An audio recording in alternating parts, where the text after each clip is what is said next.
Hey, what's up, guys? Welcome back. My name's Dan Catherine. Thanks so much for joining me. I've got some news here. So for those of you who don't know, I used to do stand-up comedy. I did stand-up comedy from the time I was 18 until I was about 22, 23. It's been years since I've done it. I stopped for a while during that period because, for starters, when I started, I was too young. I was doing like dive bars, all this stuff. And then I wanted to go to the comedy clubs. I already performed at the Performing Arts Center, Black Box, a couple hundred people were there. Killed it on a 10-minute set, closed the show. I'm 16 years old, right? And everything I see is funny, right? So, just imagine you're running with your friend, right? And he's talking to you, and all of a sudden, just the way that his face hit the sun, and he's just blood spraying. He's like, no, where we are, so I start.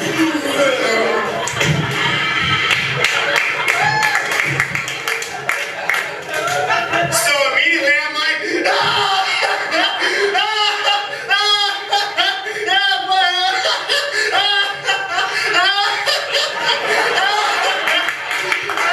shit, that was funny.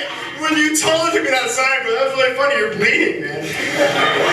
You're bleeding, you all right? I worked on that set for like 6 weeks and 10 weeks, and then I performed it for that. And then I wanted to go to open mics. I want to go to comedy clubs. I want to start doing it professionally. That's what I wanted to do. And I even talked to the manager at the Improv, and I was like, listen, this is what I want to do. How do I do it? Like, I was ready to go. Wanted to be a comedian. I was like, let's do this. Fuck school. This is what I want to do. I did acting and stuff. I was coming fresh off of doing like 20 productions, many of them as a lead actor in theater. And I was, the wheels were greased. Now, I wasn't necessarily the best starting out, but I wasn't terrible, because I was seasoned stage performer. So at least I had that. But then I was working up my material. And mainly at that point, it was a story with jokes interlaced. If you don't know, I think there's basically two types of stand-up. There's several types. There's several, but generally there's the story with jokes interlaced in it. And then there's these jokes that are somehow, connected together, the connecting dots that make it seem like a sequential piece. And I was doing a story, basically. So I was working that up. And anyway, I bombed. I'd never had an issue with bombing. I bombed in Tallahassee. I went to compete. So I went to compete in Tallahassee. And, my school against FSU. And I never bombed harder in my life at that point. What happened was I worked up material for this new bit. I worked up a new bit, new 5 minutes, and I was really going. I did it at the Flames P. I did it at a couple of places, and I was really working it up. The car door, her door's ajar. She's sitting here like, no.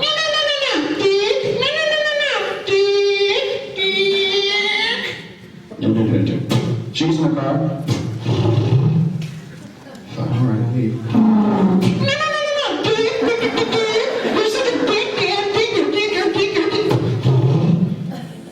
She leaving? She coming back? And then the other team was killing us. They were, and I was closing. So I was like, man, they're killing us. I really got to bring it home. So I thought 5 minutes before, let me go back to this old bit that I did when I was 18, 19, that killed, but I hadn't touched in like 3 years. It's been a long time since I touched this. Let me just do that. And I went up there, totally forgot everything, forgot the story, forgot the punchlines, forgot everything, just huge sweats, horrible. Then I decided, hey, what's a good time to debut? The first time I ever do a comedy song is right now in this competition in front of all these people. This is a great idea. Let's do this, right?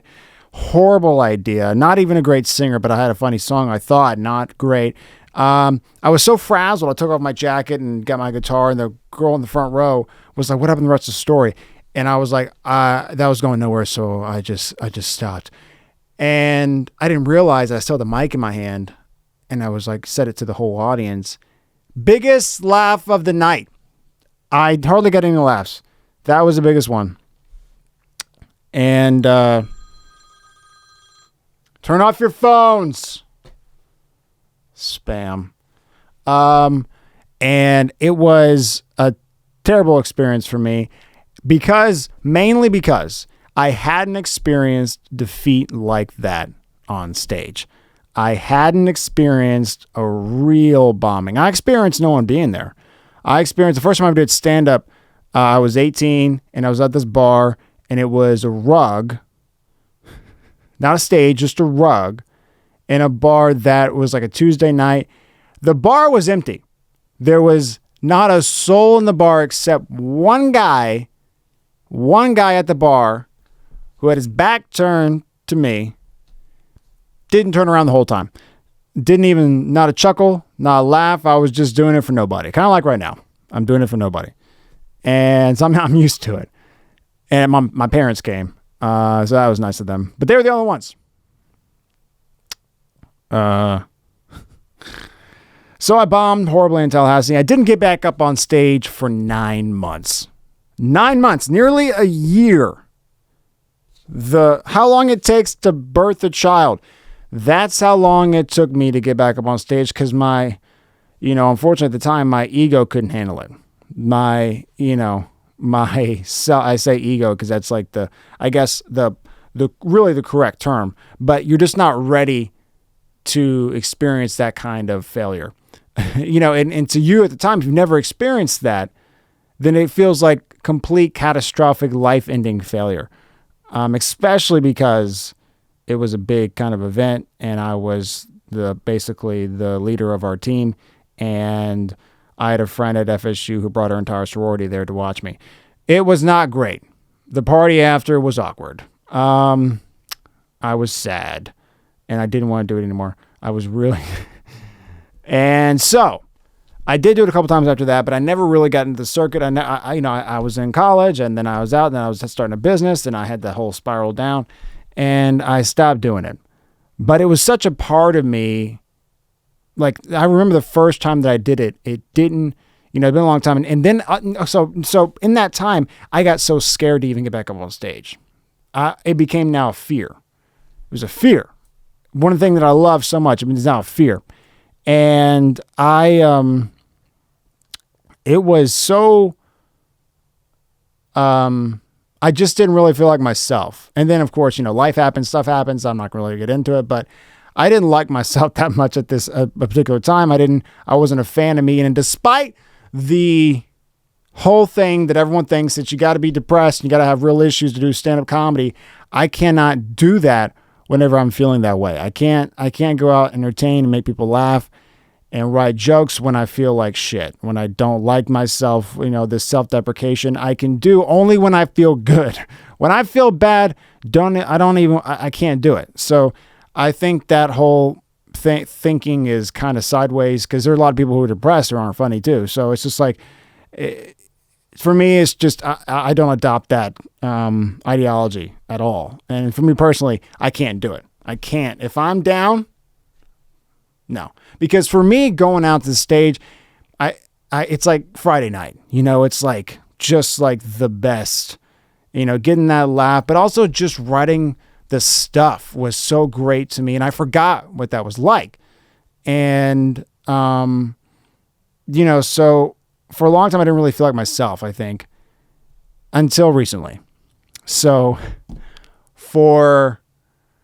it had been a long time, years, nearly a decade, a long time since I've done stand-up comedy. Until 2 nights ago. I got back up on stage for the very first time in nearly a decade to do stand-up comedy. And I bombed like a motherfucker. It was the worst. It was the worst I've ever done on stage, I think, in my life. It was just, oh my gosh, it was just sweat, just a whole back sweat.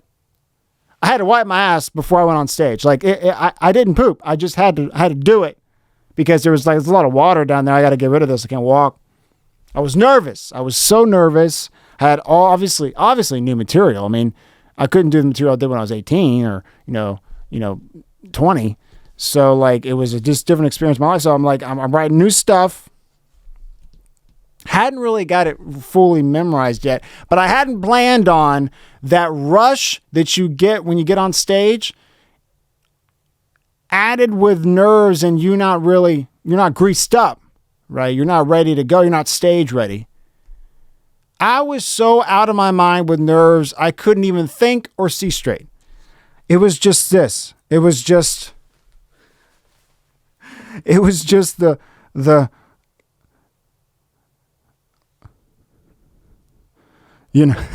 I'm just looking at my phone and trying to find my place because I'm reading the jokes. And it's not even jokes. That's the problem. It wasn't like one-liner, couple-liner hits. It was like a bit. It was like a 5-minute, one needed another. We're going from this point to this point to this point, doing a callback, this point, callback, this point, callback. It's a whole thing. I had a whole 5 minutes. I do the opening. It's a little rough because I'm not really making eye contact. I'm not really confident. And part of the bit requires confidence. And, and I didn't even do it. I skipped the whole part of the main part of the thing. I did the setup. The main part, I went right to the end. And then and I didn't even get to the punchline. I didn't even get to the thing. I just stopped and and then I did some other jokes that I finally, I wrote some jokes, but the jokes that I had just written were not really in my character, but they were really kind of cocky. I was trying to lean into what people assume of me, and I thought this would be funny. Because a lot of times you can go up and you can go down. You can self-deprecate or you can self-elevate. And either one's funny, depending on the performer and how you do it and shit like that. Didn't go well. That didn't go well at all. That was and I literally just I got the light. I'm like, oh, thank God.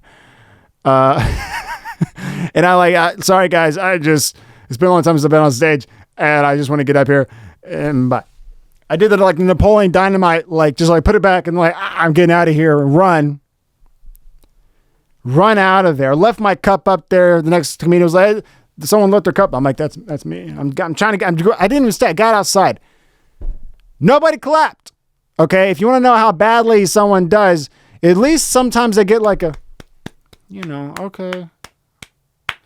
Not one clap. There wasn't a clap to listen. You could hear an ant fart. There was nothing. It was the worst.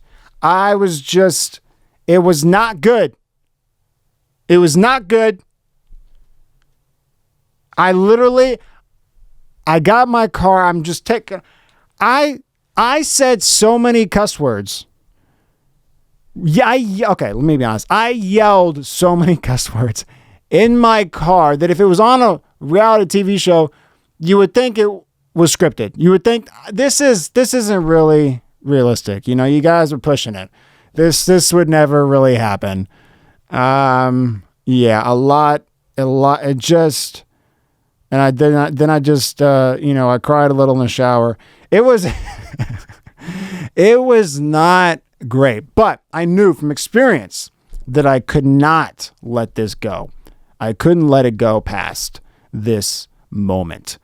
I had to get up again. Now I wrote a funny, a couple Instagram stories. You guys never watch my Instagram stories. A lot of times I'll write, a lot of my bits, a lot of my jokes, I'll write them. I'll put them on my stories. And so if you're ever interested in reading stories, I know it's not super common, but check out mine because they're mostly jokes. And a lot of times they're stories. You don't really realize it, that they're jokes. But most of the time, almost anything I put out online is some sort of entertainment. Most of the time that's what it is. So I knew that I had to get back up the next night. And so the next night, 24 hours, I literally get up. By the way, I get up and I go to set. And because I work on a couple TV shows. I'm production photographer and social media guy for a couple TV shows. And two of the cameramen, they follow me online and they told everybody that I fucking bombed. So I'm getting shit all day, and it's honestly great. And I got more attention from the entire crew and cast and crew than I ever have. Right? They're asking me, they're fascinated, and they're thinking that I'm handling this with grace. And they said, they said that I'm handling it with grace, that I'm actually, even telling you. One of the directors said, I have more respect for you that you even said it, that you even told us that you failed. You could have said you did great, but you said like how badly it actually went for you.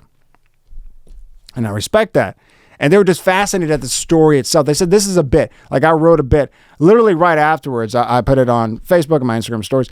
And I was writing a bit about what just happened. And it's just instinctive. It's just how I deal with things, And people were saying, this is material right here. This is it. You have it. This is new. This is funny. Like, I did the ant fart in there. I did like, I said I had the beats. A great book, actually, just side note, Jerry Seinfeld's book that I didn't really read it. I mean, I only read the part with the pictures. There's no pictures. No, but his book of jokes of his whole life is a great book. Is This Anything? It's a great book. But one thing that it did teach me is how that he structures his jokes, which I never done before. And it's basically, it's you write in stanzas, which is very interesting because you break up. So stanzas are looks like a poem, or like a song, and you don't say the whole sentence. You cut, you go to the next, you hit return, you go to the next line when you want that pause. It's the next line, even though you're in the middle of a sentence, or you want one word, which next line is what I'm talking about. You just kind of, you do it like that. And it really helped me a lot. Fantastic thing. That's how you're supposed to write, because that will help you remember your pacing whenever you're going back over your jokes. So fantastic. Anyway, side note. So that's how I wrote a lot of the posts, and it was a pretty long post. Got so much attention. Apparently, a lot of people even like the fact I get so much. It's just, even though I bombed, I got so much, attention. Not attention. Attention is the wrong word, because I wasn't really looking for attention. I don't really give a shit about attention too much. In fact, can be pretty shy and reserved at times. People are surprised by that. But it's not about the attention. It's about the reinforcement, like everyone's like on my side. All of a sudden I got like these people, like they want to support me in my dream, right? Which is powerful. Even people that you work with and people that you barely know and family and everyone's on board. All of a sudden I'm like, I bombed. I did horrible. Like, I didn't do well. So I knew I had to go the next night. And I went. I literally, I got 6 hours sleep, sat all day, come back, and I'm like beat up, man. I'm beat up because I did it the night before. Because I went the night before or sometime, I forget. And I couldn't even get on stage because it was all filled up. So I did that night, and then the next night I'm like, I'm going. I've got to do it. Came back, took a quick nap, power nap, ate some food, drove downtown, got there, and guess what? I fucking killed it. I killed it. I had them rolling on the streets. I was on the sidewalk. Listen, the place was closed. The comedy club was closed. I didn't know that. Apparently, unfortunately, one of the owners passed away, and there's a sign on the door that said, sorry, no open mic tonight. See you next week. And when I said that, people rolling, I meant my mom. I called my mom, and she was on the phone, and I said, let me just do this set for you. And I did it, and because she hadn't heard it, and it killed. I didn't even read any of my notes. I just went for it. And I was walking around. People probably saw me downtown like, who's this guy talking? What is this guy doing? I'm like, look like one of the crazy people. And then I said, I didn't do that. But, it's just like, it felt good. It felt really good. And I was really happy with it. And the fact that I went, that's what my mom said. And that's what I now know too. It's like the fact that I went, I did what you could. You can't help that the gym's closed. You went to the gym with the intention of working out. I went. I was going to sign up and I was going to do it again. The same thing, but actually get through it. I was going to do it again. And that made me realize I am ready. I got the right mentality. And some of my friends and stuff were telling me that. They were like, the respect that I have for you just to get back up there, it's unbelievable. It's not even respect. It's like they're in awe. They're like, you just committed social suicide and you want to go do it again. Like, I don't want to do it again. I want to do better. But I want to get one good laugh, And I realized, something, I'll end on this. I don't got much time left. But I realized that it felt like a Friday. Tuesday night, I was going out. I had work next day, but it felt like a Friday, Wednesday night, I was beat up. I was tired. I was done. I went anyway. But driving, it felt like a Friday. And that is I don't know if you guys are into religion and stuff, but Joel Osteen has a great book called Every Day a Friday. And basically, if you want to think about it as an inspiration, is if you do what you do and you feel like you treat every day like it's a Friday, then you're going to be living a good life. Like people feel like how normal people feel. I know everyone's like, oh, love every day. But treat it, if you feel like every day's a Friday, then all of a sudden your life is like completely different. I felt like I felt beat up. I feel like I've had like 3 weekends. And tonight, guess what? Tonight, I'm going to see Kevin Hart live for the very first time ever. He's coming to Tampa. I'm going by myself. I don't really care.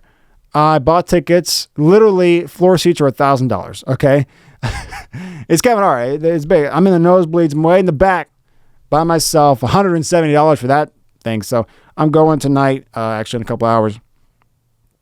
I'm pumped. I'm excited. So I'm getting really big back into comedy, and I'm going to go Friday night to do open mic again. And I just love it. This is a career that I think this is going to be a big part of my life, my career. This is, I like everything about it. Just be able to even tell a joke. And I know a lot of people don't really understand comedy that much because they're treating it like people are out there giving their real opinions and shit. It's not really. It's so much more. I don't really get into right now, but I mean, it's so much, and it's just so cool. And I just, I thank you for all the people who follow me, who were giving me so much support, and all my friends who were giving me so much support, and all my family who's giving me so much support and love and being there for me. Especially, I didn't, really take it to heart that much this time. So I'm down for the cause, and I'm excited, for where my future is going. So thank you guys so much. Thank you for being here for me. Thank you for watching. I'm going to start doing more of these desk talks regularly as well. So hopefully you enjoy it. My name's Dan Kathman. Follow me wherever you're at right now, and I'll see you guys on the next one.